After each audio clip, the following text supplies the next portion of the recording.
shake your booties for black girl nerds. This movie was so fun and so off the cuff. Thank you. What makes working with Taraji different? You talk from your perspective. From my perspective, because she is, and I've known her forever, we've done a bunch of things together.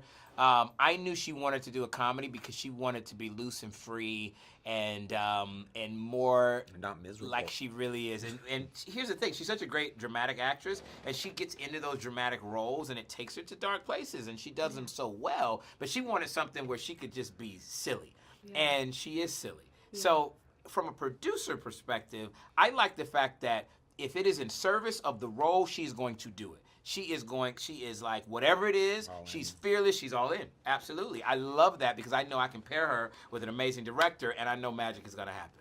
You know what? Even though she is a sports agent in the movie, I left the movie feeling like I was back in college. The music, just the strip club scenes. It was a lot of fun. It was a lot of fun. I don't know about the strip club scenes, but strip club. No, in the club. In the club. The Yes. strippers were there. Yes, there was a large phallus. It was so very maybe that's what much Atlanta. Like, what role did Atlanta play? Because they were playing It Ain't Nothing But a Hoochie Mama, Dirty South music, and the soundtrack. All the music was this white boy sitting next to me. That was him. He keeps saying that I'm like a 45-year-old black woman trapped in that body. That is who he is. That is his sensibility. But that's the problem with even judging or considering someone on the premise of their external appearance. There you go. Because I was like thinking, oh my God, they're crunk up in this movie. I love this is my favorite interview ever. It was really important. Well, from a musical perspective, I just wanted the world to sound like what her music would have been.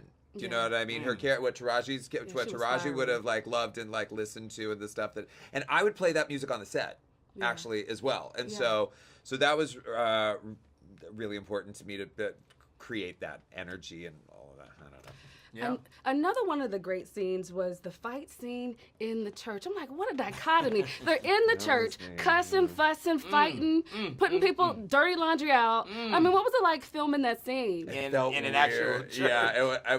Okay, so to full disclosure, that scene was originally set outside in the park. Okay. And it was going to be this big sort of open wedding against a lake and all of that. And then weather was coming in, and the studio went crazy. And they were like, you've got to go inside. You've got to go inside. It was the week before. Yeah. And I said, we got to go to a church, and we did it in there, and suddenly I didn't actually realize what that was going to mean when we were in there in Atlanta in a church with all those people, and I was like, oh no, when we got in there, and Will was like, I think we prayed before we shot this. We prayed before we made an announcement, and we said, listen, everybody, because we had all these extras in there, so we definitely prayed and asked for forgiveness and told everybody, listen, this is just a movie, and it's part of the theme, and this is not anything we're encouraging people to ever do. And we did it in as respectful a way as you can, with people acting a complete fool in a place of worship. But that's the thing. I think it added to it. That's what makes the movie amazing.